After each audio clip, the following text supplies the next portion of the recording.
اللہ جل وعلا ایسے شرف، ایسی عزتیں ہمیں زندگی کے آخر لمحات تک نصیب فرمائے۔ سورۃ البروج کے آغاز میں ہی اللہ پاک نے قسمیں یاد فرما کر، قسمیں اٹھا کر ایک مختصر واقعہ بیان فرمایا اور واقعہ کی طرف اشارہ فرمایا، اور اس سے سید عالم صلی اللہ تعالیٰ علیہ وسلم کو اللہ پاک نے تسلی دی۔ آپ سمجھتے ہیں کہ جب کسی کو ستایا جائے، کسی کو تکلیف دی جائے، تو پھر جب تکلیف ہو تو پھر اس سے کچھ ایسی واقعہ سنائے جاتے ہیں جس سے اسے تسلی ہو جاتی ہے۔ تو نبی کرم صلی اللہ تعالیٰ علیہ وسلم کے حوالے سے بھی اللہ پاک نے یہ اس واقعے کی طرف اشارہ فرما کر اور وہ واقعہ بتا کر اپنے محبوب کریم صلی اللہ تعالیٰ علیہ وسلم کو تسلی دی۔ کیا شان ہے آمنہ کے لال صلی اللہ تعالیٰ علیہ وآلہ وسلم کی، کہ جن کو تسلی دینے والا خود خالق کائنات جل جلالہ ہے۔ ہوا کیا تھا، ایک نوخیز ولی تھا۔ یہ رب کی شان ہے کہ پیدائشی ولی بنا دے، پیدا ہوتی ولی ہو، ابھی داڑھی شیب بھی نہ ہو تو ولی ہو۔ رب کی شان ہے نا، جس کو چاہے وہ محبوب بنا لے۔ تو اس نے، مالک نے ایک نوخیز بچے کو اپنا محبوب بنایا ہوا، اپنا محبوب بنایا ہوا تھا۔ اور یہ حدیث پاک موجم الکبیر میرے پاس ہے، اور جلد رابع ہے، اور مسلم شریف میں بھی جو بخاری کے بعد ہے، اسی آیت کے تحت اصحاب الخدود، کھائی والے، النار ذات الوقود۔ تو اور حافظ ابن کثیر نے بھی اپنی تفسیر ابن کثیر نے اسی آیت کے تحت اصحاب الخدود اس حدیث کو نقل کیا، اس حدیث پاک کو۔ اب اللہ بحمدہ والسماء ذات البروج، آسماں کی قسم، بروج کی قسم، ذات البروج، بروج والے کی قسم، قسمیں یاد فرماتا ہے۔ اور شاہدی و مشہود، شاہد کی بھی قسم، مشہود کی بھی قسم، اس کی آگے وضاحتیں ہیں۔ قتل اصحاب الخدود، کھائی والے ہلاک کیے گئے، کھائی والے ہلاک کیے گئے جنہوں نے آگ لگائی تھی۔ النار ذات الوقود اذ هم علیہا قعود، جب وہ اس کے پاس بیٹھے تھے، جب اس کے پاس بیٹھے تھے۔ هم علی ما یفعلون بالمؤمنین شہود، اور وہ مومنوں کو کرتے تھے، وہ کھائی میں مومنوں کو پھینکتے تھے۔ تو یہ ایک واقعہ تھا جس کی طرف اللہ نے اپنے محبوب کو اشارہ کر کے قرآن پاک میں اشارتاً اور اس کی تفصیل بیان فرمائی، جس سے محبوب کریم صلی اللہ علیہ وسلم کو تسلی ہوئی۔ وہ کیا تھا، نبی اکرم صلی اللہ تعالیٰ علیہ وآلہ وسلم نے خود ہی اس واقعے کو بیان فرمایا۔ آپ اندازہ لگائیں اس ولی کی بھی کیا شان ہوگی جس ولی کا تذکرہ آمنہ کے لال کرے۔ اور پہلے بنی اسرائیل کہ کسی نبی کا وہ نوخیز غلام تھا، وہ نوخیز ولی تھا، اٹھتی جوانی، بچپن میں ولی تھا۔ اب صحابہ کرام رضوان اللہ علیہم اجمعین ہیں، اور بیان کرنے والے آمنہ کے لال ہیں، امام الانبیاء صلی اللہ علیہ وسلم، اور شان اس ولی کی بیان ہو رہی ہے۔ اللہ نے اپنے محبوب کو تسلی دی۔ یہ جو تکلیفیں آتی ہیں نا، تو ظاہر ہے جب بندہ دین پہ چلتا ہے تو اس پہ تکلیفیں آتی ہیں۔ زیادہ تکلیفیں اسی آتی ہیں جو اللہ کے زیادہ قریب ہوتا ہے، لیکن اس سے اس کے درجے بلند ہوتے ہیں، اللہ کے یہاں اس کا مقام بلند ہوتا ہے۔ تو اس سے ڈسہارڈ نہیں ہونا چاہیے۔ جتنا قریب ہوتا ہے نا بندہ رب کی، اتنی آزمائش ہوتی ہے، اتنی آزمائشیں ہوتی ہیں۔ جتنا وہ حق پہ ڈٹا رہتا ہے نا، وہ اس کی آزمائشیں بھی زیادہ ہوتی ہیں۔ اس کی مخالفتیں بھی بڑی ہوتی ہیں، بعض دفعہ اپنے بھی دشمن بن جاتی ہے، لیکن اس میں ہوتا کیا ہے، اس میں اللہ پاک اس کو عروج دیتا ہے، اسے بلندی دیتا ہے۔ اس لیے رسول اللہ صلی اللہ علیہ وسلم فرماتے ہیں سب سے زیادہ مجھے ستایا گیا، یعنی سب سے زیادہ مجھ پہ آزمائش مجھ پہ آئی ہے، سب سے زیادہ سب نبیوں سے زیادہ تکلیف مجھے آئی ہے، کیونکہ حضور سب سے بڑے تھے، تو ظاہر جو جتنا بڑا ہوگا آزمائش بھی۔ کبھی ایسا بھی ہوا کہ 5ویں کلاس کا طالب علم ہو تو آزمائش 10ویں کلاس کے نصاب کے مطابق ہو، ایسا بھی ہوا کبھی۔ ظاہر ہے 5ویں درجے کے جو آزمائش ہے اس کو اس کے نصاب کے مطابق ہی ہوگی 5ویں درجے کے، اور جو 10ویں کلاس میں ہوگا اس کے آزمائش بھی 10ویں کلاس کے درجے کے مطابق ہی ہوگی۔ یہ تو نہیں نہ ہوگا کہ درجہ اس کا چھوٹا ہے تو آزمائش بڑی لی جائے گی، جتنا درجہ بڑا ہوگا آزمائش میں اتنی، اس سے آپ سمجھ گئے ہیں نا۔ یہ میں نے ایک آپ اسکول کے حوالے سے آپ کو مثال دی ہے جس سے آپ اچھی طرح سمجھ جائیں گے۔ تو اس طرح دین میں جتنا بڑا درجہ ہوگا آزمائش بھی بڑی ہوگی، آزمائش بھی بڑی ہوگی۔ تو نبی اکرم صلی اللہ تعالیٰ علیہ وسلم خود ہی فرماتے ہیں کان فی من کان قبلکم ملک لہ ساحر، فرمایا کہ تم میں پہلے ایک بادشاہ تھا جس کا ایک جادوگر تھا، بادشاہ تھا جس کا ایک، آپ اندازہ لگائیں یہ رسول اللہ صلی اللہ علیہ وسلم بیان فرما رہے ہیں، ہے واقعہ ہے کیا، لیکن شان ولی کی ہے، شان کس کی ہے؟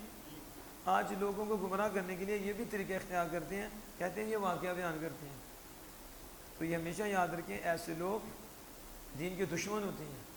ہاں ان لوگوں کی بات کرو جو غلط واقعہ بیان کرتے ہیں اور پیسے کمانے کے لیے بات کرتے ہیں، پیسے کمانے کے لیے واقعہ بیان کرتے ہیں، وگرنہ واقعہ تو رب نے بیان فرمائے ہیں اور رب کے مصطفیٰ نے بیان فرمائے ہیں، صحابہ نے بیان فرمائے ہیں۔ واقعہ میں کچھ دینا ہوتا ہے، کچھ سبق ہوتے ہیں۔ یہ بچے جو اسکول پڑھتے ہیں انہیں پوچھو نہ حدیث نہ قرآن ہے تو یہ واقعہ پڑھتے ہیں، فرضی واقعہ بھی ہوتے ہیں۔ وہ کیوں ہوتے ہیں؟ کچھ سبق دینا ہوتا ہے، چسکیوں کے لیے نہیں ہوتا، پیسے کمانے کے لیے نہیں ہوتا، کچھ فرضی بھی بنا دیتے ہیں جس سے اسے سبق ملے۔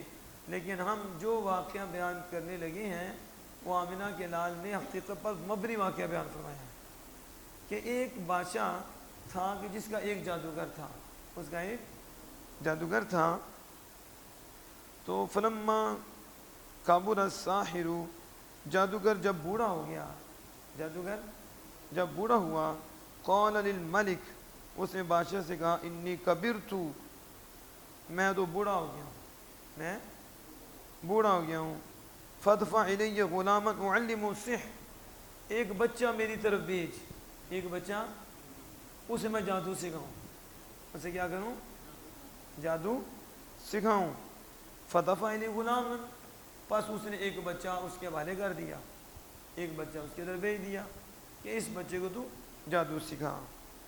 وکان یعلمہ السحر، وہ اسے جادو سکھاتا تھا، کیونکہ اس بادشاہ کی جو سلطنت تھی نا وہ جادوگر کے جادوگر سے قائم تھی، وہ جادوگر تھا اس کی سلطنت چلتی تھی۔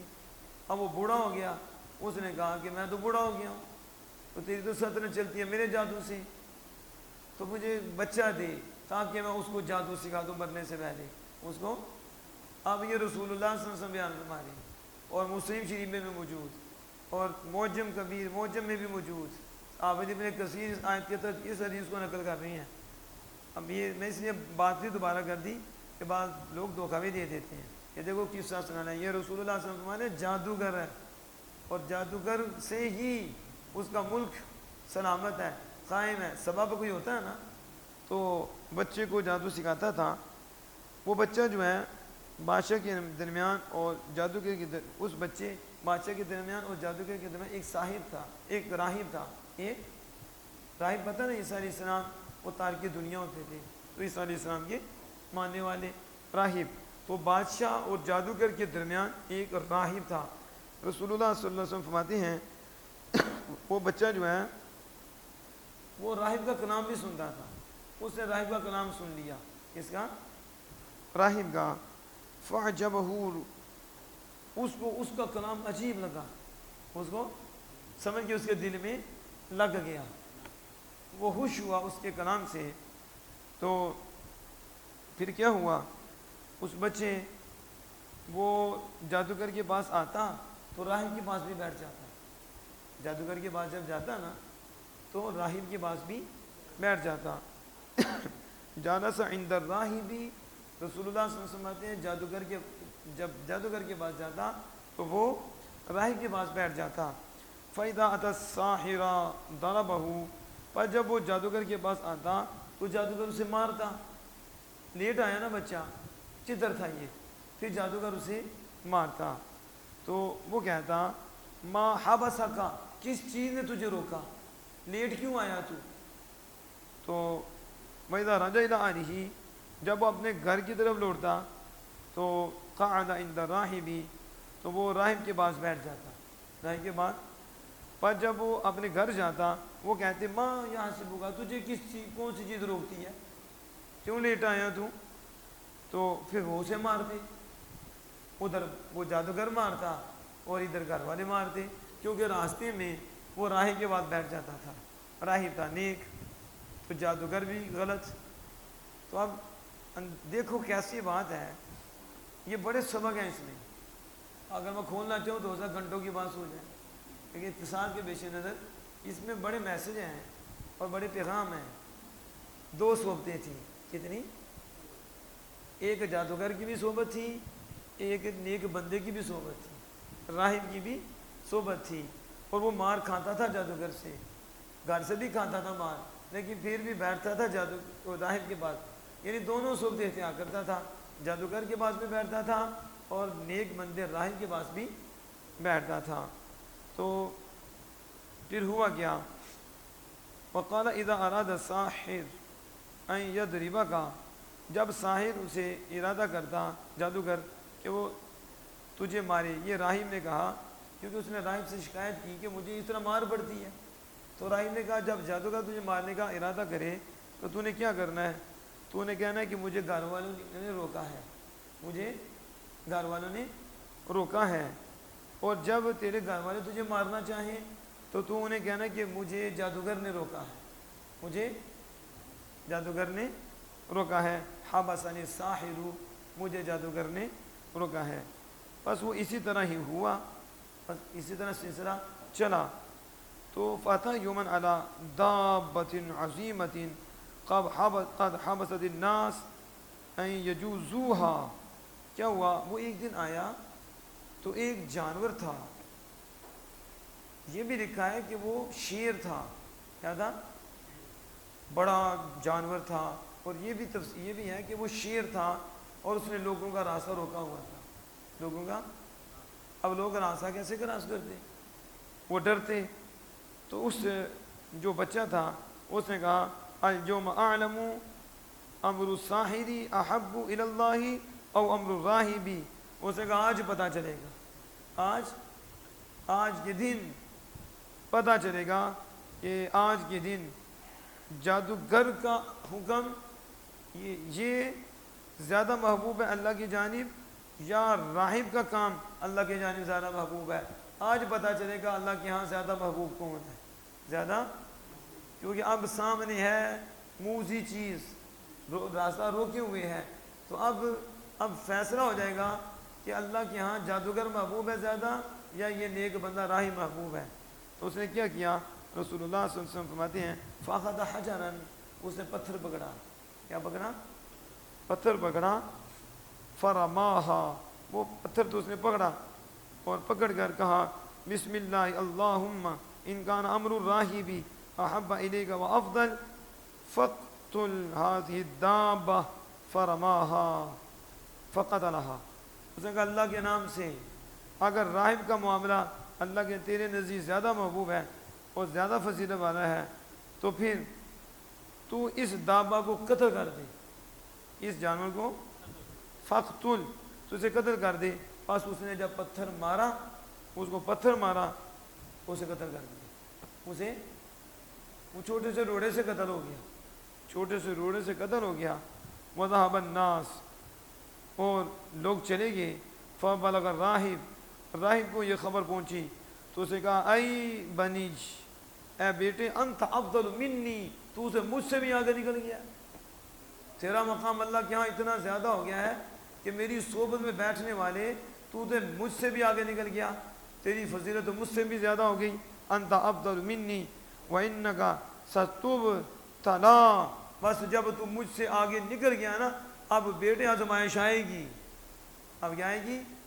میں نے پہلے بتا دیا جتنا مقام بڑا ہوتا ہے آزمائش کا. اب تو مجھ سے آگے نکل گیا، افضل ہو گیا، آزمائش آئے گی، تجھے آزمایا جائے گا. یہ اس نے بتایا. اور پھر اس نے کہا اگر تجھے آزمایا جائے تو میرا نہ بتانا. میرا، کیونکہ بادشاہ اپنے آپ کو خدا کہتا تھا. بادشاہ تو جادوگر سے اس کی سلطنت قائم کی. کیسے بیوقوف بادشاہ ہوئے کہ اپنے آپ کو خدا بھی کہتا ہے اور جادوگر سے اس کی سلطنت بھی قائم ہے. جب خدا ایمان لیتا ہے تو عقل بھی لیتا ہے. کیا؟ عقل بھی لیتا ہے. تو اب اس نے کہا جب تو آزمایا جائے تو میرا پتہ نہیں دینا، میرا پتہ نہیں دینا. بچہ اب حضور سید عالم صلی اللہ علیہ وسلم بیان فرما رہے ہیں، اس لیے آپ نے توجہ سنا. یہ میری بات نہیں، یہ ان کی بات ہے کہ ان کی بات کی بھی کیا بات ہے، رسول اللہ صلی اللہ علیہ وسلم کی بات ہے. اب دیکھو وہ جو ہمارا عقیدہ ہے نا اہل سنت و جماعت کا، یہ ہمارا عقیدہ ہے نا، اللہ کی عطا سے وہ بہت کچھ کر سکتی ہیں، لیکن اللہ کی عطا سے کر سکتی ہیں. وہ اتنا بڑا جانور تھا، پتھر سے کیسے مار گیا؟ کیا گولی ماری اس نے؟ کیا مارا اس نے؟ اب پتہ چلا کہ جو کسی نیک بندے کے پاس بیٹھ جاتا ہے تو اس کا رنگ چڑھتا ہے. تو نیک بندے پہ بھی تو رب کی جلوی ہوتی ہیں، تو رب کی جلوی جب منتقل ہوتی ہیں تو سوئی کے ساتھ بھی بندہ مر جاتا ہے. طاقتیں ہوتی ہیں نا. آج انکار کرتے ہیں اللہ کے ولیوں کا، تو یہ مسلم شریف میں بھی ہے، تو پھر مسلم کا بھی انکار کر دو، رسول اللہ صلی اللہ علیہ وسلم کی زبان کا بھی انکار کر دو. یہ تو حضور بیان فرما رہے ہیں کہ وہ بچے نے پتھر ہی مارا تو وہ قتل ہو گیا. کہ رائب سچا ہے، رائب نیک ہے. لیکن آگے دیکھیں نا حضور کیا فرماتے ہیں. آپ فرماتے ہیں وَكَانَ الْغُلَامُ يُبْرِئُ الْأَكْمَحَ وَالْأَبْرَصَ. آپ اس غلام کی حضور شان بیان فرماتے ہیں. یبرئ الْأَكْمَحَ فرماتے ہیں وہ جو بچہ تھا اس کی شان یہ تھی صحابہ میرے پیارے غلاموں، اس کی شان یہ تھی کہ وہ جس کی پیدائشی آنکھ نہیں ہوتی تھی اسے شفا دیتا تھا. اسے کیا دیتا تھا؟ آپ نے پڑھا نا قرآن پاک میں حضرت عیسیٰ علیہ السلام کہتے ہیں میں مادر ذات اندھے کو شفا دیتا ہوں. پڑھا نا؟ تو حضور فرماتے ہیں یہ ولی بھی اس مقام پہ تھا. کانا یبرئ الاکمح، ابرا یبرئ، ابران کا مطلب ہوتا ہے شفا دینا. تو ابراہیم علیہ السلام نے یہی کہا تھا نا، عیسیٰ علیہ السلام نے یبرئ الاکمح اور ابرئ الاکمح دونوں طرف آپ نے کہا. اور ابرا یبرئ ابران فمبرن یہ عربی میں ہے جس کا معنی ہوتا ہے شفا دینا. اور اس میں ابرئ کا مطلب ہوتا ہے میں شفا دیتا ہوں، اور یبرئ کا مطلب ہوتا ہے وہ شفا دیتا ہے. تو رسول اللہ صلی اللہ علیہ وسلم نے یہاں اس کی طرح نسبت کرتے ہوئے فرمایا وَكَانَ يُبْرِئُ الْأَكْمَحَ وَالْأَبْرَصَ. وہ مادر ذات اندھے کو شفا دیتا تھا. کس کو؟ والابرص، اور برس کے مریض کو شفا دیتا تھا. اب کفر کا فتویٰ لگ جائے گا. یہی افغان ہماری طرف ہے نا کہ یہ مشرک ہو گئے ہیں. انہوں نے کہا ہے کہ جی ولی شفا دیتے ہیں تو لگاؤ فتویٰ رسول اللہ صلی اللہ علیہ وسلم کی ذات پاک پہ. یہ موجم ہے، مسلم شریف ہے، مسلم شریف میں صحاب الحدود سود بروج کے تحت پڑھ لو. اس میں حضور بیان فرما رہے ہیں. تو تم نے تو رسول اللہ کو بھی نہیں چھوڑا. حضور نے یہ نہیں، یہاں تو لفظ ہی نہیں، یہاں تو سیدھے سیدھے لفظ ہیں. شفا کی نسبت ہی اس کی طرف ہے. شفا کون دیتا ہے؟ اللہ. وَإِذَا مَرِضْتُ فَهُوَ يَشْفِينِ، جب میں بیمار ہوتا ہوں کو شفا دیتا ہے اللہ. صاحب کا ایمان ہے اللہ. لیکن رسول اللہ صلی اللہ علیہ وسلم فرماتے ہیں کہ وَكَانَ يُبْرِئُ الْأَكْمَحَ وہ بچہ شفا دیتا تھا. وہ بچہ، اور لطف کی بات یہ ہے عربی ہے کہ اردو تو نہیں نا، یہ ماضی استمراری ہے. ماضی جو سکول پڑھے ہیں، کالج پڑھے ہیں، انہیں پتہ ہے ماضی کنٹینیوس کسے کہتے ہیں، ماضی جاری کسے کہتے ہیں. ماضی جاری جس میں کام جاری رہتا ہے اس میں. تو حضور نے یہ فرمایا کہ صرف ایک دفعہ آنکھ درست نہیں کی اس نے. کانا یبرئ الاکمح وہ مادر ذات اندھوں کو شفا دیتا رہتا تھا. دیتا، جیسے قبر میں سوال ہوگا نا ما کنت تقول فی حق هذا الرجل، تو وہ بھی ماضی استمراری ہے. کنت تقول جب مضارع کے ساتھ ماضی کو لگایا جائے تو اس سے ماضی استمراری بنتی ہے. تو اس میں بھی یہ سوال ہے کہ تو کیا کہا کرتا تھا، یعنی مرتے دم تک تو نے چھوڑا نہیں. اگر تو شانے بیان کرتا ہوگا سینہ کھول کے بیان کرے گا، تو اگر بغض کرتا ہوگا تو منہ بھی ایسے بدل جائے گا، پھر لا لا تو ہاں ہاں ہوگا ادھر. لیکن سنی تو کہے گا نا یا رسول اللہ ہم تو یہاں بھی آپ کے ترانے گاتے تھے، قبر میں بھی آپ کے ترانے ہیں. لیکن میں بتا رہا ہوں ما کنت تدخل فی حق هذا الرجل اور کانا یبرئ الاکمح والابرص دونوں ہی ماضی استمراری ہیں. اور استمراری کا مطلب یہ ہوتا ہے کہ کام انکمپلیٹ ہے، یعنی ہوتا رہ رہا ہے. ایک ہے نا بندہ کھا لیا ختم ہو گیا، شفا دے دی ختم ہو گیا. لیکن حضور فرماتے کان یبرئ الاکمہ والابرص، وہ شفا دیتا رہتا تھا اور برص کے مریضوں کو بھی شفا دیتا رہتا تھا. صرف ایک دفعہ شفا نہیں دی بلکہ بار بار اسے شفا دی. تو اس کا مطلب ہے شفا کی نسبت بندے کی طرف ہو جائے تو کفر نہیں ہے. کفر جبریل کے میں بیٹا دیتا ہوں تو کفر نہیں ہے. قرآن لیا بلکہ غلام زکیہ میں ستھرا بیٹا دیتا ہوں تو جبریل بیٹا دیتے ہیں، تو جبریل خود کہتے ہیں میں بیٹا دیتا ہوں ستھرا، تو شرک نہیں ہے. کیوں؟ اس لیے کہ ہمیں پتہ ہے شفا اللہ دیتا ہے. یہ جو بندے کی طرف آپ نسبت ہے یہ سبب بھی ہے. یہ کیا ہے؟ ایک سبب ہے. تو سبب کبھی ایسا بھی ہوتا ہے کہ فاعل کی طرف کام کرنے والے کی طرف نسبت نہیں ہوتی بلکہ سبب کی طرف نسبت کر دی جاتی ہے. کس کی طرف؟ میں ایک آپ کو اصول بتا رہا ہوں، سبب کی طرف نسبت کر دی جاتی ہے. مثال دوں تو آسانی سے آپ اس کو سمجھ آئیں گے. کیا کہتے ہیں؟ کہتے ہیں کہ بادشاہ نے محل بنایا. کس نے؟ بتاؤ، بادشاہ محل بناتا ہے کہ مستری بناتا ہے؟ کون بناتا ہے؟ یا حامان ابن لی صرح لعلی ابلغ الاسباب، اے حامان کیا بناؤ؟ محل بناؤ. کیا بناؤ؟ محل بناؤ تاکہ میں موسیٰ کی رب کو دیکھاؤں.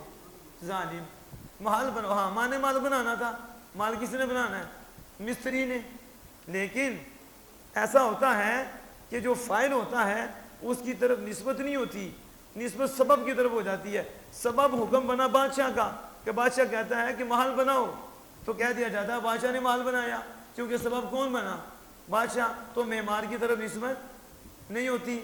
تو اسی طرح اب دیکھو انبت الربیع، قرآن پاک میں ینبت، گھاس کون اگاتا ہے؟ بتاؤ کون اگاتا ہے؟ اللہ.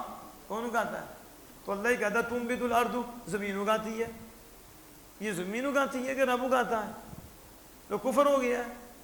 یہ لوگ اس طرح لوگوں کو گمراہ کرتے ہیں کیونکہ لوگوں کو علم نہیں نا، جو پڑھے ہوئے نہیں انہیں کیا پتا مجاز کیا، حقیقت کیا ہے. مجاز کیا ہے انہیں کیا پتا، نسبت سبق کیسی ہوتی ہے اور فاعل کی طرف کب ہوتی ہے. اب زمین اگاتی ہے یا رب اگاتا ہے؟ تو دیکھو سبب زمین بنی نا. سبب کیا ہے؟ زمین. اگاتا کون ہے؟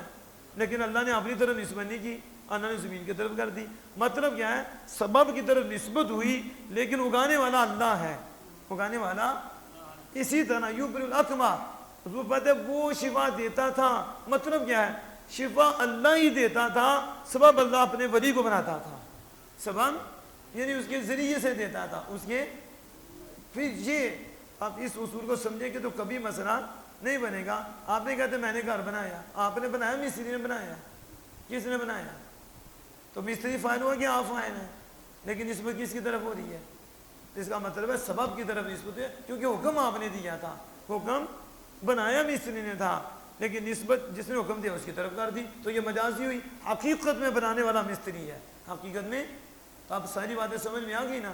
مگر اس کو میں شروع کروں تو بہت مثالیں دے سکتا ہوں لیکن سمجھانے کے لیے مثال ہوتی ہے، سمجھانے کے لیے ہوتی ہے. تو یہ یبرئ الاکمہ والابرص، حضور فرماتے ہیں وہ مادہ زاد اندھے کو شفا دیتا تھا اور وہ ابرص کو بھی شفا دیتا تھا. اس کا مطلب ہے مجازن شفا کی نسبت بندے کی طرف بھی کی جا سکتی ہے، بندے کی طرف. وغیرہ ابراہیم عیسیٰ علیہ السلام نے کہا میں شفا دیتا ہوں اور ابرئ الاکمہ، تو آپ ان پہ بھی فتویٰ لگا دو قرآن پہ بھی. تو تمہارا ان کا لگتا ہی ہے، انہوں نے رب کو چھوڑا نہ رب کے مصطفیٰ کو چھوڑا. حالانکہ عیسیٰ علیہ السلام نے کہا میں شفا دیتا ہوں لیکن بِإِذْنِ اللہ، ذریعہ میں ہوتا ہوں، حکم رب کا ہوتا ہے. اذن کس کا ہوتا ہے؟ رب کا ہوتا ہے. تو حضور اس ولی کی. تو جب پہلے نبی کسی نبی کا ایک غلام ہے اور وہ ولی ہے اور وہ مادہ ذات کو شفا دیتا تھا اور وہ ابرص کو شفا دیتا تھا، تو جب پہلے نبی کا ایک غلام اس شان کا مالک تھا تو مجھے بتاؤ وہ تو نبی ہمارے آقا کے مقتدی ہیں اور حضور امام الانبیاء ہیں، تو پھر امام الانبیاء کے غلاموں کی طاقت کا عالم کیا ہوگا؟ ان کی شان کا عالم کیا ہوگا؟ پھر شہنشاہ بغداد کا عالم کیا ہوگا؟ پھر غوث پاک رضی اللہ تعالیٰ کا خواجہ صاحب کا مقام کیا ہوگا؟ یہ تو وہ امتی ہیں اس نبی کے جو ہمارے نبی کے مقتدی ہیں، اور حضور کی امت تو سب سے افضل امت ہے. پھر سب سے افضل امتی میں سے جو ولی ہے اس کی شان کیا ہوگی؟ اس کا مقام کیا ہوگا؟ تو یہ حضور بیان فرما رہے ہیں. کون بیان فرما رہے ہیں؟ نبی اکرم صلی اللہ علیہ وسلم. فرمایا وَهَذِهِ الْأَدْوَاءَ وَكَانَ لِلْمَالِكِ جَلِيسٌ، وہ بادشاہ کا ایک جلیس تھا. بادشاہ کا وزیر سمجھتے ہیں نا، وزیر، اسے وزیر ہی سمجھیں. کیا سمجھے؟ بادشاہ کا جلیس تھا وہ اندھا ہو گیا، آنکھیں تھیں تو عربی میں اقما کہتے ہیں جس کی جماعت نہ ہو، کیا ہو؟ جماعت نہ، اسے کیا کہتے ہیں؟ اقما۔ تو جو جس کی پہلے نظر ہو بعد میں چلی جائے اسے کہتے ہیں اعما، اسے کیا کہتے ہیں؟ عربی ہے نا۔ تو عیسیٰ علیہ السلام بھی اقما، جس کی جماعت نگاہ نہیں ہوتی تھی، ہاتھ لگاتے شفا مل جاتی تھی۔ یہ ولی بھی جس کی پیدائشی نگاہ نہیں ہوتی تھی، ہاتھ لگاتے اس کو بھی شفا، دعا کرتے اسے بھی شفا مل جاتی۔ لیکن وہ جو وزیر تھا نا وہ اندھا ہو گیا، وہ اندھا ہو گیا۔ فسمع بھی، اس نے اس بچے کا سنا کہ وہ تو مادر ذات کو شفا دیتا ہے۔ یہ آج کا نہیں ہے تم ولیوں کے پاس جاتے ہو، عقیدہ تمہارا آمنہ کے لال نے مور لگا کے پہلے بتا دیا ہوا ہے کہ یہ ہم سے نہیں شروع ہوا، یہ پہلے بھی تھا۔ رسول اللہ صلی اللہ علیہ وسلم کے اس دین لانے سے پہلے بھی یہی عقیدہ تھا، یہ شروع سے چلا آ رہا ہے کہ جب بندے کو مسئلہ بندہ تھا تو وہ دیکھتے تھے کہ اللہ کا کوئی ولی ہے کہ اللہ نے اس سے شفا دی ہے، تو پھر اس کے پاس آتے تھے اور پھر اللہ پاک ان کے ذریعے انہیں شفا دیتا تھا۔ اب اس نے جب سنا کہ وہ شفا دیتا ہے، اس نے ہدیے لیے، ہدیات ہدایا کثیرہ، ظاہرہ وزیر بادشاہ کا ہم جلیس تو تحفے لے کے آیا، بڑے تحفے لے کے آیا، اور اس نے کہا اشفنی، تو مجھے شفا دے، والا کا ماہا ہونا، اور یہ جتنے تحفے ہیں سارے تیرے، مجھے نگاہ چاہیے، مجھے۔ اب کفر کا فتویٰ لگا دیں۔ رسول اللہ صلی اللہ علیہ وسلم یہ تو نہیں فرمایا یہ شرک ہو رہا ہے، یہ ایک بندے سے شفا مانگنے آ گیا ہے۔ اب یہ حضور کا فرمان ہے، میں تو ترجمہ کر رہا ہوں، ساتھ عربی پڑھ رہا ہوں، اسی عربی پڑھ رہا ہوں، کوئی یہ نہ کہے پتہ نہیں اپنی طرف سے کر رہی ہے، ایسا بھی حالات بن گیا نا۔ تو دیکھو اشفنی، ویسے بھی حضور کا نام آپ کا کلام ہو تو لطف آتا ہے نا، بار بار لطف آتا ہے، مزہ آتا ہے۔ جو محب ہوتا ہے اسے محبوب کی زبان بھی محبوب ہوتی ہے، اسے لطف آتا ہے کہ بار بار وہ کلام پڑھا جائے۔ تو آپ دیکھو حضور صلی اللہ علیہ وسلم نے اس نے جو کہا تھا نا، آپ نے فرمایا کہ اس نے کیا کہا؟ اس نے کہا اشفنی، مجھے تو شفا دے، مجھے۔ تو والا کا ماں ہا ہونا، وہ جتنے تحفے ہیں سارے تیرے، جتنے تحفے ہیں سارے تیرے۔ تو اس نے کہا انی لا اشفی احدن، میں تو کسی کو شفا نہیں دیتا، میں تو، کیا مطلب؟ اب یہ ہے سنیوں کا عقیدہ۔ حضور کہتے ہیں وہ شفا دیتا تھا، اب حضور فرماتے ہیں وہ کہتا ہے میں شفا نہیں دیتا کسی کو، میں نے سمجھا دیا آپ کو پہلے۔ کیا مطلب؟ مطلب یہی تھا کہ میں خود شفا نہیں دیتا، میرا مالک مجھے ذریعہ بناتا ہے، شفا دینے والا اللہ ہے، شفا پیدا کرنے والا اللہ ہے، اس کی مہربانی ہے، اس نے میرے ہاتھ میں شفا رکھ دی ہے، اس مالک نے مجھے قریب کر لیا ہے، میری شانیں دکھاتا ہے، کرتا وہ ہے، ذریعہ مجھے بناتا ہے اور مجھے بھی نوازتا ہے، مجھے بھی، یہی ہمارا عقیدہ ہے نا۔ تو اس نے کہا میں خود شفا نہیں دیتا۔ تو پھر کیا ہوا؟ کہا بلا شبہ اللہ عز و جل یشفی اللہ، اللہ عز و جل شفا دیتا ہے، اللہ عز و جل حقیقت میں اللہ ہی شفا دیتا ہے۔ جب یہ بات ہوئی تو اس نے کہا فَإِنْ آمَنْتُ بِاللَّهِ شَفَاكَ فَآمَنَ بِهِ فَدَعَا اللَّهُ عَزَّ وَجَلَّ فَبَرَأَ فَأَخَذَ الْأَعْمَى فَلَمْ يَزَلْ يُعَذِّبُهُ حَتَّى دَلَّهُ عَلَى الْغُلَامِ۔ پس اس نے کہا بھائی تحفے نہیں ہمیں چاہیے، تحفے اتنے تحفے تو لے کے آئے ہیں، اتنے تحفے، اتنے ہدایہ لے کے آئے ہیں، اور یہ تحفے نہیں ہمیں چاہیے۔ ہمارا ہاتھ تو خدا کے خزانوں میں ہوتا ہے، جب رب سے جو لو لگ گئی ہے تو یہ تحفے ہمارے ہم نے کیا سیاست رکھتی ہیں۔ ہاں وہ الگ بات ہے کہ تحفہ لینا بھی ہماری شریعت میں سنت ہے، اور دینا بھی سنت ہے، لینا بھی سنت ہے، ٹھیک ہے۔ سنت سمجھ کے لینا چاہیے اور سنت سمجھ کے دینا بھی چاہیے، صرف لینا ہی نہیں چاہیے، سنت لینا ہی نہیں، سنت دینا بھی ہے، تحفہ لینا دینا سن۔ اب یہ نہ کوئی کہے جی ولی تحفے لیتے ہیں تو دیکھو تو اس کا مطلب ہے کہ یہ گناہ گار ہو گیا، ولی نہیں ہے، نہیں، ولی بھی لیتے ہیں تو سنت ادا ہوتی ہے، تو جب ولی دیتے ہیں تو یہ بھی سنت ادا ہوتی ہے۔ حضور نے تحفے لیے بھی ہیں، حضور نے تحفے دیے بھی ہیں، دونوں ہی سنت ہیں۔ لیکن اس نے کہا او ہدایت تحفے چھوڑ، ایک بات ہے، شرط ہے ایک، کیا؟ کہا اگر تو ایمان لے آئے اللہ پر، میری شرط یہ ہے اگر تو اللہ پر ایمان لے آئے وہ تجھے شفا دے دے گا، وہ تجھے شفا دے دے گا۔ بس یہ ہوا تو فآمن بہ، وہ ایمان لے آیا، اس نے کلمہ پڑھ لیا، ایمان لے آیا کہ مجھے آنکھیں مل، وہ ایمان لایا، ولی نے ہاتھ اٹھائے، ولی نے ہاتھ اٹھائے، مالک شفا دے دی۔ ہر ایک کی ہاتھ اٹھتی ایمان شفا ہو جاتی ہے۔ ایک دفعہ ولی کی کرامت دیکھیں، ابھی آنکھ آئی نہیں، پہلے دل کی آنکھ دے دی، آنکھ آئی نہیں یہ والی، اور یہ والی مل گئی ہے، ایمان پہلے مل گیا ہے، اس کے بعد دعا ہونے لگی ہے۔ اب سمجھ رہے ہیں، یہ ہے جو سنی سمجھاتے ہیں، یہ دوسروں کو سمجھ نہیں آتی، سمجھانا کیا ہے۔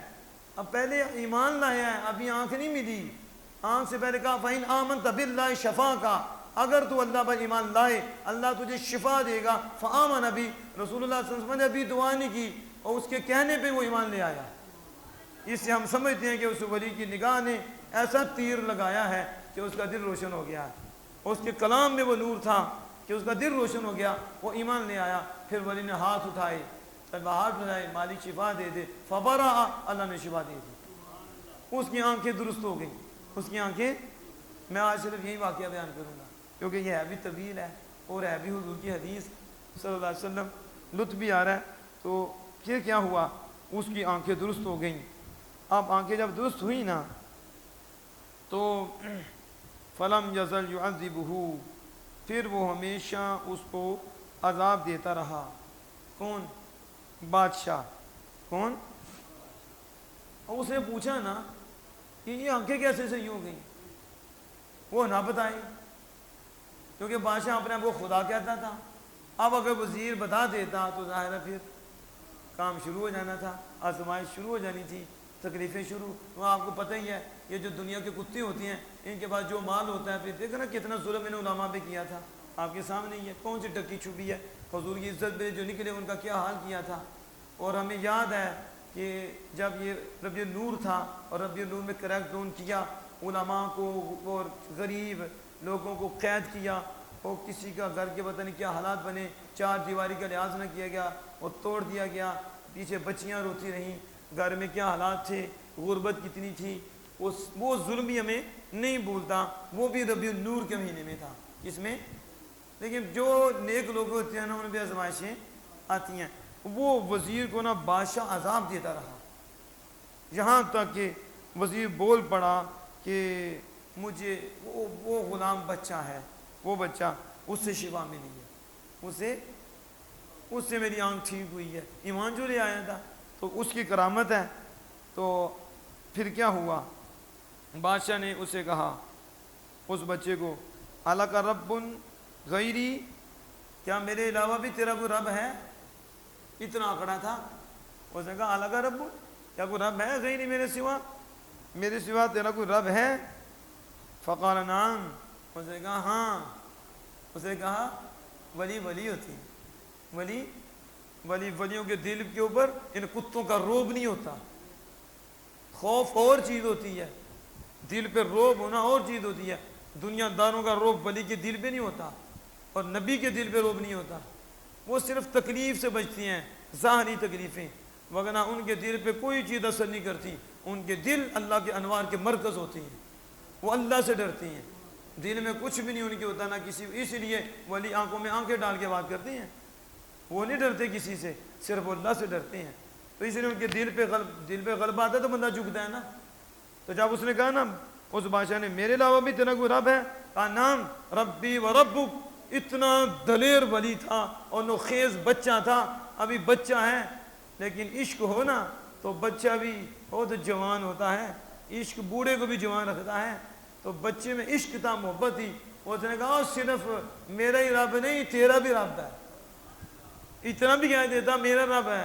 اس نے کہا تو رب بنا ہوا ہے، میں تجھے بتاتا ہوں، ربی و ربک، وہ میرا بھی رب ہے تیرا بھی رب ہے۔ جب اس نے یہ سنا اس بادشاہ نے تو اس کا ربک اللہ، وہ اس بادشاہ پھر اس بچوں کو بھی کیا کرنے لگا، اسے بھی اذیت، یہاں تک کہ اس نے راہب کا پتہ دے دیا۔ اس کا راہب نے کہا تھا نا میرا نہیں بتانا، اس نے راہب کا بھی بتا دیا۔ جب راہب کا بتایا، اس نے راہب کو عذاب کے ساتھ پکڑا، اس کے ساتھ عذاب دیا۔ فقال ارجع عن دینک، اس نے کہا راہب کو اپنے دین سے لوٹ جا، دین چھوڑ دیا اپنا۔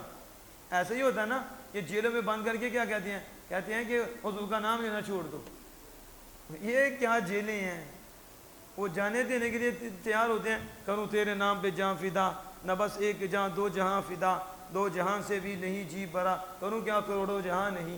تم یہ بات کرتے ہو، ہمارے امام اہل سنت فرماتے ہیں اور ذات مصطفیٰ تو ذات مصطفیٰ ہے، صفت مصطفیٰ تو صفت مصطفیٰ ہے، حسن مصطفیٰ تو حسن مصطفیٰ ہے۔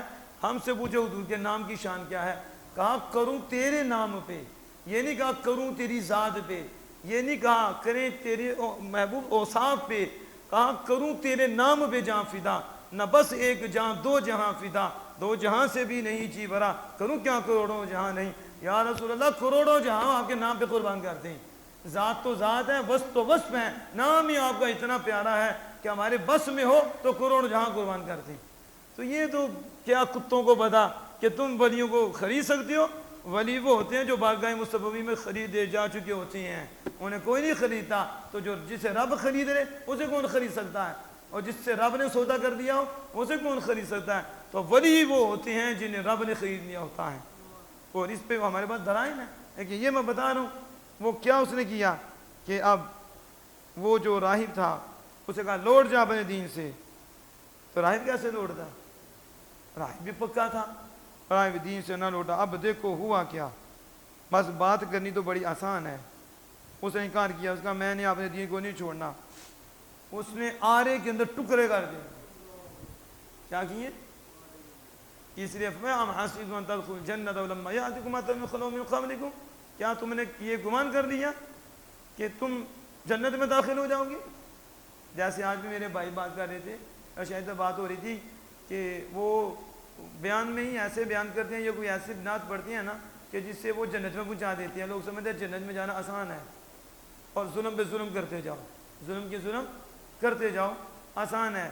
تو ایک خطیب نے بیان کیا تو انہوں نے کہا جنت میں جانا بڑا مشکل ہے، جنت میں تو اللہ فرماتا ہے تم نے گمان کر لیا کہ ان تدخلوا الجنہ، تم جنت میں داخل ہو جاؤ گے، اور ابھی تک تجھے تکلیف نہیں پہنچی، تمہیں تکلیف نہیں پہنچی، تمہیں آزمائش میں ڈالا نہیں گیا، پچھلوں کا حال کیا، آرے چل گئے، آرے کیا چل گئے، اور نبی بول پڑے، ولی نبیوں کی امت اور نبی بول پڑا، اتنی آزمائش آئی، اتنی آزمائش آئی، اتنی تکلیف آئی کہ رسول کے ماننے والے بول پڑے اللہ کی مدد کب آئے گی؟ وَزُلْزِلُوا، فرمایا ہلا دیے گے، کیا ہو گیا؟ ہلا دیے گے۔ آج ہمیں کوئی دو باتیں کریں ہم نماز چھوڑ کے چلے جاتے ہیں، ہماری حالت تو یہ ہے، اور وہاں کیا تھا؟ اتنی آزمائش آئی، اتنی آزمائش آئی کہ اللہ پاک فرماتا ہل گئے، وَزُلْزِلُوا، ہل گئے، حتیٰ یقول الرسول والذین، یہاں تک کہ رسول اور رسول کے ماننے والے بول پڑے کب اللہ کی مدد آئے گی؟ متی نصر اللہ الا ان نصر اللہ قریب، کیا سنتا ہے اللہ کی مدد قریب ہے۔ تو میں تم نے گمان کر لیا بس جنت میں داخل ہو جاؤ گے، ابھی تم پہ پہلوں کی مثالیں ہی نہیں آئیں، تکلیفیں ہی نہیں آئیں، اور تم بس کلمہ پڑھ کے سمجھتے ہو کہ بس سکون ہی سکون ہو، اے سی میں بیٹھا رہوں، ہر چیز ملے مجھے، ہر سہولت ملے، ہر عیش ملے، ہر عشرت ملے، اور پیراڈائز بھی ملے، جنت بھی ملے، جنت کے درجے بھی ملے۔ یہ خام خیالی ہے، جنت ایسے نہیں، وہ اللہ کا فضل ہے جس پہ وہ کرم فرمائے، لیکن قانون یہ ہے کہ وہ کیا پھنس کے جان شکنجے وچ جی میں ویلنے وچ گلنا، ایسے نہیں انہوں نے سمجھایا، یہ ہے وہ مقام۔ شریعت پہ چلنا کوئی آسان ہے؟ صراط مستقیم ہے، اور یہی پل صراط ہے جس پہ چلنا ہے، جو ادھر چلے گا وہ ادھر چلے گا، جو ادھر گرے گا اس کا ادھر گرنا ہے، جو یہ پل صراط ہے کہ پس کی جان شکنجے وچ جی میں ویلنے وچ گلنا، رو گوے رو محمد فی دن مننا، ایسے نہیں۔ شریعت کے اندر بندے نے رہنا ہے تو پھر اسے بڑا کچھ اپنے آپ کو مصیبت میں تکلیف میں رکھ کے چلنا پڑنا ہے، باتیں بھی سننی پڑنی ہیں، بڑی صدائیں بھی ہوتی ہیں، بہت کچھ ہوتا ہے، اپنے بھی بیگانے بھی، تانے تشنی غیبتیں، پتہ نہیں کیسے کیسے لفظ بولتے ہیں وہ، اور راستے رکاوٹیں، وہ فنڈ روک دیتے ہیں، فنڈ روک دیں کہ ہم نے فنڈ روک دیا، تم نے حق بات کیا، اور تیرے فنڈ کیا کرتے ہیں؟ ہمارا رب اللہ ہے، تیرے فنڈ کیا ہیں؟ نظام وہ چلاتا ہے، آج تیرے بند ہیں، کسی اور راستہ کھول دے گا، کوئی اور راستہ کھول دے گا، لیکن یہ نہیں ہو سکتا کہ ہم حق سے ادھر ہو جائیں۔ کیوں؟ پس کی جان شکنجے وچ جی میں ویلنے وچ گنا، رو کبے رو موفے تینوں مننا، تو ویلنا بھی جو گنا جانا ہے تو گنا کہ میں جانا ہی نہیں، تو رو کس طرح نہیں کرنی ہے؟ میں نے تکلیف برداشت ہی نہیں کرنی، تو مقام کیسے ملنا ہے؟ مقام تکلیف برداشت کرنے سے ملتا ہے۔ یہ نماز کی تکلیف، روزے کی تکلیف، ماں کا ادب، باپ کا ادب، یہ سردی گرمی سہنی اللہ کی رضا کے لیے، ہر تکلیف برداشت کرنی، یہ ہے رب کی رضا، اور اس پہ ہے درجے، اس پہ ہے مقام۔ تو ہم سمجھتے ہیں کہ بس کلمہ پڑھ لیا بس ہم جنتی ہیں، اور بیان کرنے والے بھی کہہ دیتے ہیں بس جی جنتی ہیں۔ اب رسول اللہ صلی اللہ علیہ وسلم فرما رہے ہیں، اور اللہ فرما، تم نے کیا گمان کر لیا تم جنت میں داخل ہو جاؤ گے اور تم پہ کوئی مصیبت ہی نہیں آئی؟ نہ، علماء اقبال نے جو بھی کہا تھا، وہ مرد نہیں جو ڈر جائے حالات کے خونی منظر سے، کہا وہ مرد نہیں جو ڈر جائے حالات کے خونی منظر سے، جس دور میں جینا مشکل ہو اس دور میں جینا واجب ہے۔ مرد بنو نا، ادھر بھاگتے کیوں ہو؟ کھڑے ہو کے دین بیان کرو۔ یہ تو نہیں کہ جتنا تھوڑی تکلیف ہوئی تو راستے بدل گئے، بیان ہی بدل گئے۔ یہ کیسا انسان ہے تو کون سا ایمان والا ہے؟ پھر تیرا پتہ چلے گا، ادھر بیٹھ کے تو میں بھی تقریر کر لوں گا۔ مسئلہ تو یہ ہے جب پیڑ پڑے تو بندہ بات کرے، میدان میں کھڑا ہو، یہ نہیں کہ میدان میں خسرہ بن جائے۔ پتہ تو میدان میں چلتا ہے، جب آزمائش آتی ہے، جب اللہ کی طرف سے تکلیف آتی ہے، جب آزمایا جاتا ہے، پھر پتہ چلتا ہے کہ باتیں کرنے والا تھا کہ حقیقتاً عمل کرنے والا تھا۔ یہ ہے اصل۔ تو وہ کیا ہوا، اس راہب نے کہا میں نے اپنا دین نہیں چھوڑنا، آرے میں چیر دیا، آرے میں راہب کو چیر دیا۔ جب راہب چیر دیا گیا، فَابُودِ عَلَى مَفْرِقِ رَأْسِهِ فَشَقُوا، ادھر سے چیرا، دو ٹکڑے ہو گئے۔ یہ رسول اللہ صلی اللہ علیہ وسلم بیان فرما رہے ہیں کہ یہ اللہ نے کیوں بیان فرمایا؟ کیونکہ نبی کریم صلی اللہ علیہ وسلم کو بڑی تکلیفیں دی گئی نا، اس لیے اللہ پاک فرماتا ہے محبوب اصحاب الخدود النار ذات الوقود اذ هم عليها قعود وهم على ما يفعلون بالمؤمنين شهود وما نقموا من الا يؤمنون بالله العزيز الحميد الذي له ملك السماوات والارض والله على كل شيء شهيد ان الذين فتنوا المؤمنين والمؤمنات ثم لم يتوبوا فلهم عذاب جهنم ولهم عذاب الحريق۔ محبوب کتنی آزمائش آئی، کتنی، اب میں تھوڑی اور آگے بتاؤں گا۔ آپ اسی حدیث پہ میں نے ختم کرنا ہے، تو حدیث تو پوری کرنی ہے نا، تو پھر کمپلیٹ ہونا ہے۔ اب کیا ہوا، اس کو تو شہید کر دیا، اس کے دو ٹکڑے کر دیے۔ اب وہ جو وزیر نبینا تھا وہ بینا ہو گیا تھا، اب وزیر کی باری آئی۔ اب کس کی آ گئی؟ کیونکہ بادشاہ رب کہتا تھا وزیر کو ولی سے نگاہ مل گئی تھی، ولی کے ذریعے رب نے شفا دے دی تھی، تو وہ تو ایمان لے آیا تھا، ولی کے کہنے پہ، ولی کی نگاہ سے وہ ایمان لے آیا تھا۔ بادشاہ اپنا وہ رب کہتا تھا۔ اب وزیر کی باری آ گئی، اس نے کہا اس کو ارجع عن دینک، پلٹ پھر اپنے دین کی طرف، مجھے رب مان، چھوڑ اس بچے کے رب جو رب کو مانتا ہے، اس ولی کے کہنے پہ مانا تو نے، اب مجھے رب مان، اس کے دین سے پھر جا۔ فابا، اس نے بھی انکار کر دیا، اس نے کہا نہ۔ پتہ چلا جو ایمان ولیوں سے ملتا ہے پھر جاتا نہیں ہے، جو ایمان کیسا ہے، نگاہ کا ایمان ہے، کیسا مضبوط ہے، کتنی عبادت اس نے کی ہے، ایمان لایا اور امتحان شروع ہو گیا، آزمائش شروع ہو گئی ہے، اس نے انکار کیا۔ فواد المنشار فی مفرق رأسی حتی وقع الشقاء علی الارض، چیر آرے میں اس کے بھی دو ٹکڑے کر دیے گئے، آرے میں۔ لیکن اس نے کہا نا، رب کو مانا ہے بس، ولی کی نگاہ سے ملی ہے ہمیں دولت، اب یہ دولت کوئی چھین نہیں سکتا، جان جا سکتی ہے۔ اب وہ وزیر بھی شہید ہو گیا، اس کے بھی دو ٹکڑے کر دیے گئے۔ اب بچہ رہ گیا، پیچھے تھا بچہ، اب بچے کی باری آئی، تو پھر کیا ہوا، اس نے کہا اس بچے کو کہ تو بھی دین سے پھر جا، اپنا دین چھوڑ دے، مجھے خدا مان، میں رب ہوں۔ تو بچہ پہلے کہہ چکا تھا، وہ وزیر بھی، وزیر نے تو کہا تھا میرا رب تیرا رب اللہ ہے، اللہ کو مانا ہے۔ بچے کو اس نے کہا کہ بچے نے کہا ربی و ربک اللہ، میرا تیرا رب اللہ ہے، ہم ایک اللہ کو مانتے ہیں، لیکن وہ اپنے کو رب کہتا تھا۔ اس نے کہا چھوڑ دے اپنا دین، اس نے کہا نا، فابا، بچے نے بھی انکار کر دیا۔ فمات بی فی نفر الی جبل، اس نے اس بچے کے ساتھ پہاڑ کی طرف ایک جماعت بھیجی، پہاڑ کی طرف ایک جماعت بھیجی کہ فقال اسعدوا به جبل کذا و کذا فاذا بلغ ذروته فان رجع عن دینه والا فدحدحوه۔ کیا کہا اس نے کہا اسے پہاڑ کے اوپر لے جانا، یوں چڑھائی پہ لے جانا، پہاڑ کی چڑھائی پہ جب ادھر لے جاؤ، پھر اسے اس کی کیا کہتے ہیں کوہان، یعنی چوٹی پہ لے کے، اس پہ چوٹی کے اوپر، اس بچہ جب چوٹی کے اوپر پہنچ جائے تو پھر اگر یہ دین سے پھر جائے، اگر یہ دین سے پھر جائے، فابہا وگرنہ اسے اس سے گرا دو، اسے اس سے گراؤ، اس کے ٹکڑے ٹکڑے ہو جائیں۔ اس نے جب کہا وہ لے کر پہاڑ کے اوپر چڑھے اور چوٹی پہ اس کو جب وہ چوٹی پہ پہنچا تو پھر وہیں اپنے دین سے پھر جا، بچے نے انکار کر دیا۔ بچے نے جو اس کی وضاحت کر رہا ہوں، فذهب به الى الجبل، جب وہ اسے لے کر پہاڑ کی طرف گئے، بس اس کی چوٹی پر جب پہنچے تو اس بچے نے رب سے رابطہ کر دیا۔ اس نے کس سے؟ کیونکہ ولی تھا نا، تو ولی کے رابطے ہوتے ہیں کہ نہیں؟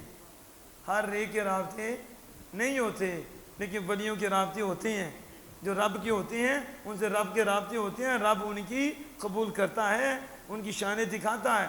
جب وہ پھینکنے لگے اس بچے کو چوٹی سے، اس بچے نے اپنے رب سے رابطہ کیا، اللہم اکفنیہم بما شئت، اے اللہ تو مجھے ان کے مقابلے میں جو تو چاہتا ہے، جو تیری رضا ہے کافی ہو جا، میں تیرے حوالے، تو مجھے کافی ہو جا اس سے جو تو چاہتا ہے، جو تیری رضا ہے۔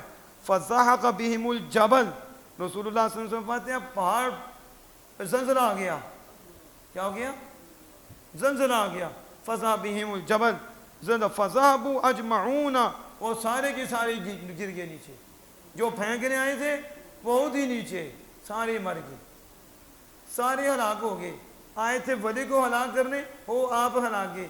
ان بدبختوں کو پتہ ہی نہیں تھا کہ رب تو اس بچے کا ہے، اور اس بچے کا اپنے رب سے تعلق بڑا مضبوط ہے، یہ اللہ کا ولی ہے، یہ اللہ کا ولی ہے۔ وہ سارے مارے گئے۔ وَجَعَ الْغُلَامُ حَتَّى دَخَلَ عَلَى الْمَلِكِ، بچہ بادشاہ کے کول آ گیا، بادشاہ کے پاس آیا، اس نے دیکھا بچہ آ گیا ہے۔ فَقَالَ مَا فَعَلَ أَصْحَابُكَ، وہ نے کہا میرے ساتھیوں کا کیا ہوا؟ میرے بچے نے کہا کفانیہم اللہ عز وجل، اللہ نے ان کے مقابلے میں میری کفایت کی ہے، اللہ نے یہ سارے۔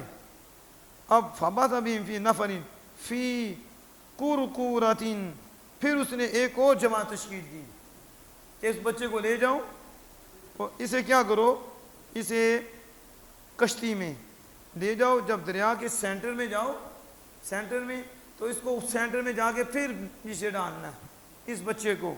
اب اذهبوا به الى البحر، جب تم اسے لے جاؤ باہر میں، فاذا توسطتم به البحر، جب تم اس کو دریا کے سینٹر میں لے جاؤ، فَإِن رَجَعَ، اگر دین سے پھر جائیں، فَابِهَا، وگرنہ اس کو بھی ڈبو دو، غرقوہ، تم اس کو ڈبو دو، اس کو غرق کر دو۔ فَذَهَبُوا بِهِ، جب اسے لے کر گئے، فَلَمَّا لَجَجُوا بِهِ قَالَ اللَّهُمَّ اكْفِنِيهِمْ بِمَا شِئْتَ، بس پھر جب ادھر پہنچے تو پھر کیا ہوا، اس نے پھر رب سے رابطہ کر دیا، اس نے پھر اللہ سے رابطہ کر دیا، اے اللہ مجھے کافی ہو جا، جو تو چاہتا ہے، جو تیری رضا۔ ان کے مقابلے میں کشتی نے ہچکولیاں کھائیں، کشتی نے ہچکولیاں کھائیں، سارے دریا کے اندر، بچہ پھر کشتی کے اندر، بچہ پھر بچ گیا، وہ سارے ہلاک ہو گئے۔ اب بچہ پھر واپس بادشاہ کے پاس ہے، اس نے کہا میرے دوستوں کا کیا ہوا؟ کہا اللہ نے ان کے مقابلے میری مدد کی ہے، مجھے کافی ہو گیا ہے۔ وہ اب بادشاہ لوگ دیکھنے، یہ اپنے آپ کو رب کہتا ہے، بدبخت یہ رب کہتا ہے، تو بچے کا رب دیکھو، یہ تو جب بھی بھیجتا ہے اس کے مارے جاتے ہیں، اور یہ اپنے آپ کو رب کہہ رہا ہے۔ اب تیسری، وہ اب تو پریشان تو ہو گیا نا کہ 2 دفعہ تو کام کیا، تو ذلت و رسوائی تو ہو رہی ہے، لیکن ہدایت تو رب کے عطا سے ہی ہے نا، اپنی اختیار میں تو ہوتی ہی نہیں ہے۔ اسے اب کیا ہوا، اس بچے نے کیا کیا، اس بچے نے کہا بادشاہ کو انک لست بقاتلی حتی تفعل ما آمرک بھی، اس نے کہا تو مجھے قتل نہیں کر سکتا، تو مجھے، میں تجھ سے قتل نہیں ہو سکتا، میں تجھ سے، ہاں میں تمہیں طریقہ بتاتا ہوں، جب تو کرے گا میرا حکم مانے گا تو میں شہید ہو جاؤں گا، میں میری بات مان، فَإِنْ أَنْتَ فَعَلْتَ، اگر تو ایسا کرے گا تو قتل تنی، تو مجھے قتل کر دے گا، تو مجھے قتل کر سکتا، لیکن جو طریقہ میں تجھے بتا دوں اگر تو اس پہ عمل کرے تو پھر تو مجھے قتل کر دے گا، تو مجھے قتل کر دے گا۔ قال ما ہوا، اس نے کہا وہ کیا ہے، وہ تو میرے سے مصیبت بناتا ہے، میری بادشاہ جا رہی ہے، میری تو میں تو رب بنا ہوا ہوں، تو خود ہی طریقہ بتا رہا ہے، تو بتاؤ اس ظالم کو کیا پتا تھا کہ ولی اللہ کی بارگاہ میں پہنچی ہوتی ہیں، ولیوں کی سوچ کہاں ہوتی ہے، اس ولی نے کہا گھر گھر جاؤں گا، دروازے کھٹکاؤں گا، ایمان کی دعوت دوں گا، توحید کا پیغام دوں گا، بتاؤں گا جا کے کہ اللہ ایک ہے، اس کے نبی ہیں، ان کو مانو، تو کس کے بعد جاؤں گا؟ تو کیوں نہ ایسا طریقہ اختیار کروں اپنی جان دوں اور ہزاروں کے ایمان بچا لوں؟ ہزاروں، وہ طریقہ ہی ایسا تھا نا، لیکن بادشاہ کو تو سمجھ نہ آئی۔ اس نے اسے کہا کہ وہ کیا ہے؟ اس نے کہا کہ لوگوں کو جمع کر ایک میدان میں جمع کر، تجمع الناس ناسا فی صعید واحد، ثم پھر کیا کر، ثم تاخذ سہما من کتانتک، میرے طرف سے اپنے طرف سے تیر نکالے، تو کیا نکالے؟ تیر نکالے، اور پھر تو کہے بسم اللہ رب الغلام، کیا کہے؟ بسم اللہ رب الغلام، پھر یہ کہہ کر تو تیر چھوڑ دے۔ تو جب تو تیر چھوڑے گا فَإِنَّكَ فَإِذَا فَعَلْتَ، جب تو کرے گا تو پھر کیا ہوگا؟ دَلَّكَ سَتَقْتُلُنِي، جب تو نے یہ کر دیا تو پھر تو مجھے قتل کر دے گا، تو مجھے۔ اس نے کہا بڑا آسان طریقہ بتا دیا، ایک ہی میدان میں سب کو بلا لیا اس نے۔ اسے یہ نہیں نہ پتا تھا کہ بڑی ایمان دینے لگا ہے، رب کے ذریعے جان دینے لگا ہے، اور انہیں خدا کی توحید دینے لگا ہے، اور اپنی جان دے کے دینے لگا ہے۔ تو اس کو تو سمجھ نہ آئی، اس نے کہا یہ طریقہ صحیح ہے۔ تو اس نے کیا کیا؟ اس نے سب کو بلا لیا ایک میدان میں، اس کے سارے ماننے والے اکٹھے ہو گئے فی صعید واحد۔ اور اب وہ کیا ہوا، بچہ کھڑا تھا ادھر، تو اس نے کیا کیا؟ اس نے کہا کہ بسم اللہ رب الغلام، بسم اللہ، اب کس نے کہا؟ جو اپنے آپ کو رب کہتا تھا، وہ بادشاہ۔ اس نے کہا بسم اللہ رب الغلام، فوقع السہم فی صدغہ، پھر اس نے جب اللہ کی کہتا ہے اللہ کے نام سے جو بچے کا رب ہے، اللہ کے نام سے جو بچے کا رب ہے، اس نے تیر چھوڑا، بچے کی کن پٹی پہ لگا، اور بچہ وہاں ہی لیٹ گیا، بچہ وہاں ہی لیٹ گیا، بس وہ شہید ہو گیا۔ فوضع الغلام یدہ فی موضع السہم، بچے نے اپنا ہاتھ تیر کی جگہ میں رکھا، کس کی؟ فمات الغلام، بچہ شہید ہو گیا، بچہ شہید ہو گیا، فوت ہو گیا۔ لوگوں نے کہا آمنا برب الغلام، آمنا برب الغلام، آمنا برب الغلام۔ وہ جتنا بھی اجتماع تھا نا، سب نے کہا ہم بچے کے رب پہ ایمان لے آئے، ہم بچے کے رب پہ ایمان لے آئے، ہم بچے کے رب پہ ایمان لے آئے، اور سارے ایمان لے آئے۔ آج تک تو ہمیں یہی کہتا رہا میں رب ہوں، میں رب ہوں، تو اس بدبخت سے کچھ ہوا نہیں، وہ آج کہتا ہے بسم اللہ رب الغلام۔ دیکھا بچے نے کیسا کام کیا، اس متکبر کے منہ سے بھی نکلوا دیا بسم اللہ رب الغلام۔ آج کہہ رہا ہے اللہ کے نام سے جو بچے کا رب ہے، تو تیر چلایا تو بچہ شہید ہو گیا، اس کا مطلب ہے بچے کا رب سچا ہے۔ وہ سارے ایمان لے آئے، سارے ہی ایمان لے آئے۔ کتنی بڑی کرامت ہے۔ آج تو پتہ نہیں کیسی عوام آ گئی ہے، کیسے لوگ آ گیا، بلیوں کی شان کے منکر آ گئے ہیں۔ یہ تو پہلے نبیوں کا ایک غلام تھا، تو جو رسول اللہ کے ہیں ان کی شان کیا ہوگی؟ آمنا، بادشاہ صاحب نے ایسے ہی 90 لاکھ کو نگاہوں سے چشمے پلائے ہیں نور کے، 90 لاکھ کو کلمہ ایسے بڑھا دیا ہے۔ یہ اللہ کی طاقتیں ہوتی ہیں جو بندوں کی ذریعے سے ظاہر ہوتی ہیں۔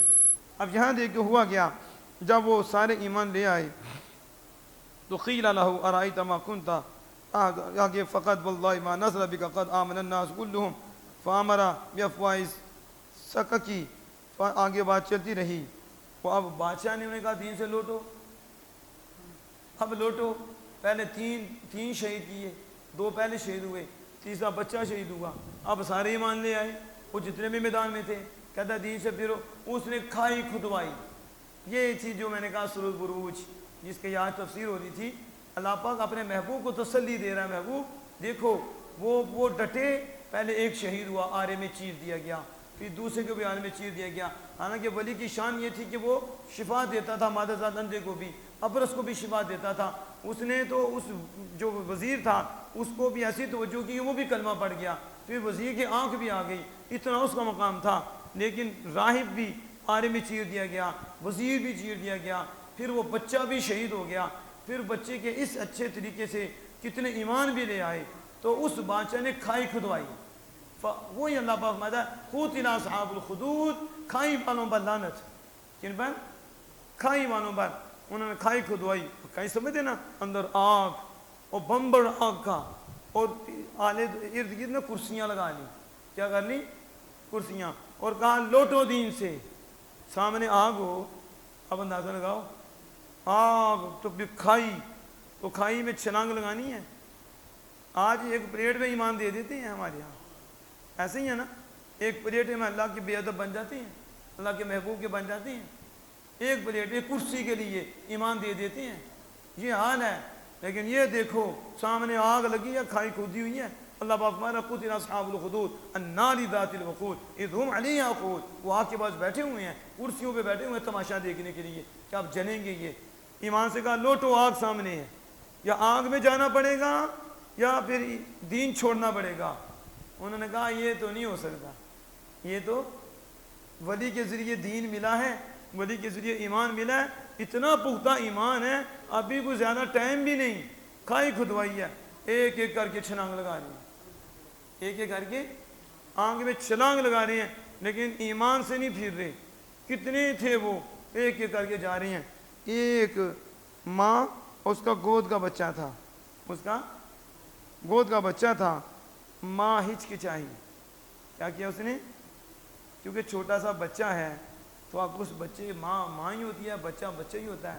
اللہ نے مسلم شریف میں یہ موجود ہے، اس کے علاوہ بھی جگہ یہ چیز موجود ہے کہ وہ بچہ بول پڑا، اللہ نے اس سے زبان دے دی، اس نے کہا اماں ہم حق پہ ہیں، اے اماں تو حق پہ ہے، جی جگنا جس بات کا چھلانگ لگا، ماں نے بچے سمیت چھلانگ لگا دی۔ لیکن آتا ہے حدیث پاک میں کہ جب وہ چھلانگ لگاتے ہیں نا، آگ میں جانے سے پہلے روح قبض ہو جاتی ہے، جو اللہ کے ہو جاتے ہیں نا پھر اللہ پاک ان کو عزت دیتا ہے۔ ظاہر یہی تھا کہ وہ آگ میں جل رہے ہیں، وہ بطانیاں مار رہے تھے، خوش ہو رہے تھے کہ ہم یہ کر رہے ہیں، انہیں یہ نہیں پتا تھا کہ اللہ پاک ان کے آگ میں جانے سے پہلے ان کی روح قبض کر لیتا تھا، اور جب وہ آگ میں جاتے تھے تو وہ حوض کوثر میں پہنچ جاتے تھے، وہ ادھر نہیں تھے، ظاہر یہی لگ رہا تھا کہ وہ جل رہے ہیں۔ تو اس طرح ان پہ آزمائش آئی، پھر پتہ کیا ہوا، پھر جتنے بھی بیٹھے ہوئے تھے نا اللہ نے ان کو بھی اندر ہی ڈالا، جو تماشا دیکھ رہے تھے نا کافر، ان کو فرمایا النار ذات الوقود اذ هم علیہا قعود، وہ جو بیٹھے ہوئے تھے پاس وہ بھی اندر، وهم علی ما یفعلون بالمؤمنین شہود۔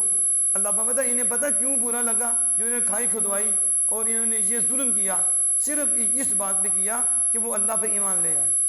وما نقموا منهم الا ان يؤمنوا بالله العزيز الحميد الذي له ملك السماوات والارض والله على كل شيء شهيد۔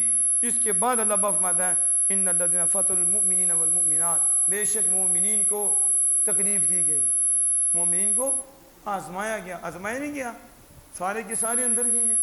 فتنوا المؤمنین والمؤمنات، اس کے باوجود بھی اللہ پاک فرماتا ہے وہ جنہوں نے تکلیف دی نا ثم لم يتوبوا، انہوں نے توبہ نہیں کی۔ اندازہ لگاؤ اتنا ظلم کرنے کے بعد بھی دروازہ توبہ کا کھلا تھا، کہ اگر وہ اس کے بعد بھی توبہ کر لیتے اللہ پاک انہیں معاف فرما دیتا۔ کو آج ہمیں لوگ توبہ سے بھی دور کرتے ہیں، اس سے بھی مایوس کرتے ہیں، اللہ کی بارگاہ سے بھی مایوس کرتے ہیں۔ وہ تو پہلے کسی نبی کا زمانہ تھا اور وہ کافر تھے اور ظلم اتنا کیا، پھر بھی اللہ پاک فرماتا ہے مومنوں کو ساتھ اتنا ظلم انہوں نے کیا پھر بھی توبہ کر لیتے، فلم یتوبوا، انہوں نے توبہ ہی نہیں کی۔ انہوں نے پتہ چلا جتنا مرضی بڑا جرم ہو جائے، جب وہ رب کے حضور سچے دل سے جھک جائے اللہ پاک اسے دو دیتا ہے، حقوق العباد ادا کر دے، حق تلافی کر دے، اللہ پاک کرم فرما دیتا ہے۔ تو لیکن ان کی قسمت میں نہیں تھا نا، انہوں نے ظلم بھی بڑا کیا تھا۔ تو یہ واقعہ اللہ پاک نے اپنے محبوب کو کیوں بیان فرمایا؟ کیونکہ محبوب کو ستایا گیا، تو کہا محبوب یہ تکلیفیں پہلے آئیں، ایسی ایسی تکلیف آئیں، جب وہ ایمان لائے تو آزمائشیں شروع ہو گئیں، پھر جانیں دینی پڑیں، آرے میں چیرے گئے، تو اس سے کیا ہوتی ہے؟ تسلی۔